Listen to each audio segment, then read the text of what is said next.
Guys, నేను ఇప్పుడు ఎక్కడున్నానో తెలుసా? లైఫ్లో ఫస్ట్ టైం, అది కూడా పాపులర్ సింగర్ సిద్ధు శ్రీరామ్ కాన్సర్ట్కి వచ్చాను. నేనైతే చాలా చాలా చాలా ఎక్సైటెడ్గా ఉన్నాను. So hello guys, welcome to my channel and welcome back to one more mini vlog from UK. అందరు ఎలా ఉన్నారు? నేనైతే చాలా బాగున్నాను. ప్రజెంట్ అయితే నేను లండన్లో జరుగుతున్న సిద్ధు శ్రీరామ్ గారి కాన్సర్ట్కి అయితే వచ్చాను. ఇది నేను లైఫ్లోనే అటెండ్ అవుతున్న నా ఫస్ట్ లైవ్ కాన్సర్ట్ అనమాట. సో నేనైతే చాలా హ్యాపీగా, చాలా ఎక్సైటెడ్గా ఉన్నాను. సో ఈ వ్లాగ్లో ఈ కాన్సర్ట్ ఎక్కడ జరిగింది, ఎలా జరిగింది, స్టేడియం లోపల ఎలా ఉన్నింది, ఎంట్రీ ఫీ ఎంత, అండ్ ఆల్సో లైవ్లో సిద్ శ్రీరామ్ గారు సింగ్ చేస్తున్న కొన్ని క్లిప్స్ అన్నీ ఇంక్లూడ్ చేస్తాను. మీలో ఎవరైనా సిద్ శ్రీరామ్ ఫ్యాన్స్ ఉంటే మాత్రం స్కిప్ చేయకుండా ఈ వీడియో మొత్తం చూడండి. You will definitely like it. So ఇంకా వెన్యూ విషయానికి వచ్చేస్తే, ఇది వచ్చేసి లండన్లో ద O2 ఏరేనా అనే మాల్లో జరుగుతుందన్నమాట. ఇది లండన్లోనే one of the biggest mall లోపల ఒక పెద్ద స్టేడియం ఉంది. అది కూడా నేను మీకు చూపిస్తాను. కాన్సర్ట్ స్టార్ట్ అయ్యే 2 hours ముందు నుంచి ఆ ఏరియా మొత్తం సిద్ శ్రీరామ్ సాంగ్స్, సిద్ శ్రీరామ్ వైబ్స్ అనమాట. చాలా బాగుంది. అండ్ మాల్ లోపలికి బ్యాగ్స్ ఏం అలో లేదనమాట. సో ఈ బ్యాగ్ డ్రాప్ ఆఫ్ దగ్గరకు వచ్చాను. అండ్ ఇక్కడ ఫన్నీ విషయం ఏంటంటే, మాకు బ్యాగ్ డ్రాప్ ఆఫ్ కి £9 అనమాట. అంటే ఇండియన్ రూపీస్ లో 900. జస్ట్ ఒక 2 hours బ్యాగ్ పెట్టడానికి 900. మరీ అన్యాయం కదా, బట్ స్టిల్ ఏం చేయలేక అక్కడ పెట్టుకున్నాము. అండ్ దెన్ మేమైతే మాల్లోకి వచ్చేసాం అనమాట. ఇది మాల్ ఎంట్రన్స్. ఇది పైన చూడడానికి చూడండి ఒక షెడ్ లా ఉంది, కానీ లోపలికి వెళ్తే ఎంత హ్యూజ్ అంటే అంత హ్యూజ్ ఉంది. సో నేను వెళ్ళగానే నాకు స్ట్రైట్ గా ద O2 అరేనా అని కనిపించింది అనమాట. ఐ థాట్ అదే ఎంట్రన్స్ ఏమో అని చెప్పేసి వెళ్ళాను. కానీ ఇక్కడ చాలా ఎంట్రీ పాయింట్స్, చాలా ఎగ్జిట్ పాయింట్స్ ఉన్నాయన్నమాట. అంటే ఒక్కో ఎంట్రీ పాయింట్ లో ఒక్కొక్కటి ఫ్లోర్ కి, ఫస్ట్ ఫ్లోర్ కి, సెకండ్ ఫ్లోర్ కి entry, VIP entry, standing entry అట్లా ఉన్నాయన్నమాట. సో నేను ఫస్ట్ ఇదే అనుకుని ఇక్కడికి వెళ్ళిపోయాము, కానీ ఇది కాదు. సరే ఓకే, తిరుక్కొని వెళ్దాము అని చెప్పేసి నేను మొత్తం ఒకసారి మాల్ అంతా చుట్టుకొని వెళ్దాము అని చెప్పేసి చూస్తూ ఉన్నాను అనమాట.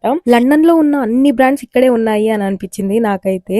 అండ్ దెన్ అలా చాలా సేపు ట్రావెల్ చేసిన తర్వాత, చాలా సేపు నడిచిన తర్వాత ఇంకోవైపు ద O2 అరేనా అనేసి ఇంకో ఎంట్రీ పాయింట్ కనిపించింది అనమాట.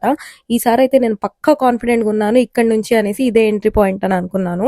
బికాస్ నేను చాలా దూరం నడిచాను కదా, సరే ఇదే అయి ఉంటుంది అని చెప్పేసి మొత్తం కిందకి వెళ్ళి చూస్తే అది కూడా కాదు. అక్కడ చూసారా లెటర్స్ ఉన్నాయి కదా, హెచ్ అట్లా అనేసి, నాది స్టాండింగ్ ఎంట్రీ అనమాట. ఇది కూడా కాదు అనేసి అర్థమైంది. మళ్ళీ మనమే సెల్ఫ్ గా వెతుక్కుంటూ వెళ్ళి బొగ్గవడం ఎందుకని ఈసారి వాళ్ళని అడిగాను అనమాట, దీనికి ఎగ్జాక్ట్ గా ఎటువైపు వెళ్ళాలి అనేసి. సో వాళ్ళైతే రూట్ చెప్పారు. అది వెతుక్కుంటూ వెళ్తుంటే దారి పొడవునా మనుషులే కనిపించారు. ఎందుకా అని చూస్తే వాళ్ళందరూ పబ్ కోసము, అంటే పబ్ లోపలికి వెళ్ళడానికి ఎంట్రీ కోసం చూడండి ఎంతమంది ఒక సిస్టమేటిక్ గా ఎలా నిల్చో ఉన్నారో. అసలు క్రేజీ కదా, అదే మన ఇండియాలో అయితే ఇంత సిస్టమేటిక్ గా అస్సలు ఉండదు. ఫైనల్లీ మా ఎంట్రన్స్ అయితే వచ్చేసింది అనమాట, ఈ entrance. And by the way, నేను ఇప్పుడు చూపించిన జనాలు, రూట్, ఇదంతా మీరు మాల్ బయట అనుకుంటారేమో, కాదు, ఇదంతా మాల్ లోపలే అనమాట. మాల్ లోపలే ఒక చిన్న సిటీలా ఉందన్నమాట. అండ్ మా ఎంట్రన్స్ లోపలికి వచ్చేసిన తర్వాత ఇక్కడ చూడండి బార్కెట్స్ పెట్టేసి ఎన్ని చెక్ పాయింట్స్. అసలైతే నాకు గుళ్ళో తిరుగుతున్నట్టు ఫీలింగే వచ్చిందనమాట. లోపలికి దర్శనం కోసం వెళ్తున్నట్లు అనిపించింది. ఫైనల్ గా అన్ని చెక్స్ ఫినిష్ చేసుకొని నేనైతే లోపలికి వచ్చేసాను. లోపలికి వచ్చి చూస్తే స్టేడియం చూడండి అసలు ఎంత పెద్దగా ఉందో. నేనైతే ఫస్ట్ టైం ఇలాంటి కాన్సర్ట్స్ జరిగే ప్లేస్ ని చూడడము. నేను యాక్చువల్లీ కాన్సర్ట్ స్టార్ట్ అయ్యే ఒక 1 hour ముందే వచ్చేసాను అనమాట. అంటే నేను కొంచెం పొట్టిదాన్ని, అసలే నిలబడుకోవాలి, సో నాకు కనిపిస్తుందో లేదో అని చెప్పేసి చాలా ఎక్సైటింగ్ గా వచ్చాను. కానీ తీరా వెళ్ళి చూస్తే ఆల్రెడీ అక్కడ చాలా మంది ఉన్నారు.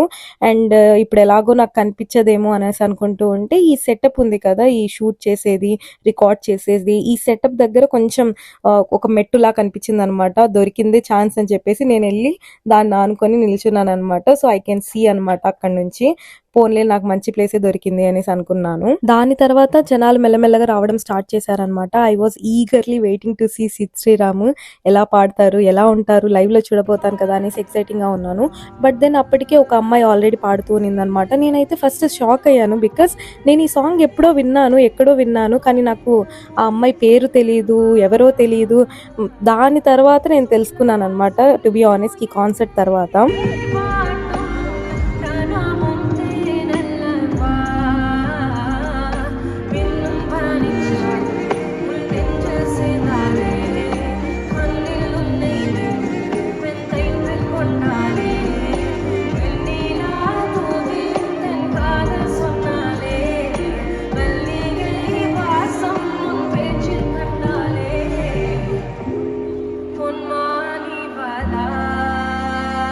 అండ్ దెన్ అలా ఆ అమ్మాయి ఒక 2-3 సాంగ్స్ పాడిన తర్వాత సిద్ శ్రీరామ్ గారి ఎంట్రీ అనమాట. అస్సలు ఎంత గూస్ బంప్సో, ఎంతమంది ఎలా అరుస్తూ ఉన్నారో. ఫ్రమ్ ఇక్కడ నుంచి అయితే నేను ఎక్కువ మాట్లాడను, నేను అక్కడక్కడ సిద్ శ్రీరామ్ క్లిప్స్ అయితే ఇంక్లూడ్ చేసేస్తాను. సో మీరు కూడా ఎంజాయ్ చేయండి. சர்வகாரியேஷு எண்ணமாக ஆராயன்றே உன்னோடு நானும் போன தூரம் யாவும் நெஞ்சிலே நீங்காத நினைவுகளாக இங்கே மிஞ்சுதே கண்ணா చూస్తావే కన్నుల ఎదుటే ఉంటే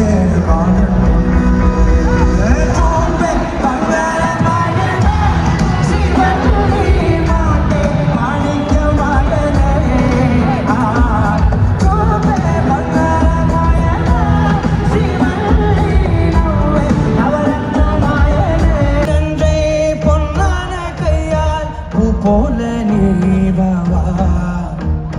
நான் காத்து நின்றேன் காலங்கள் தோறும் என்னேக்கம் தீருமா நான் பார்த்து நின்றேன் பொன்வானம் எங்கும் என் மின்னல் தோன்றுமா தண்ணீராய் மேகம் போகும் கண்ணீர் சேரும் கற்கண்டாய் மாறுமா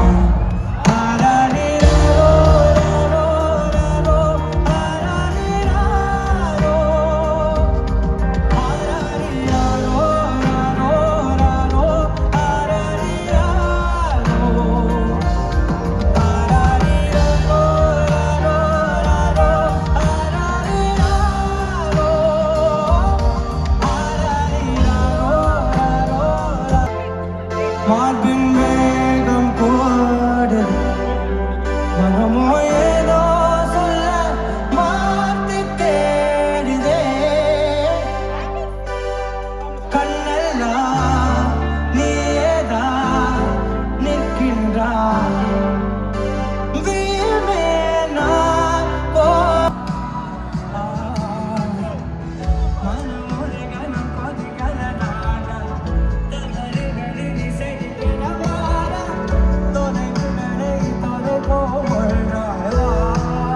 సో గైస్, మీకు ఈ వీడియో నచ్చినట్లయితే please do like, share, comment and subscribe to our channel. Bye.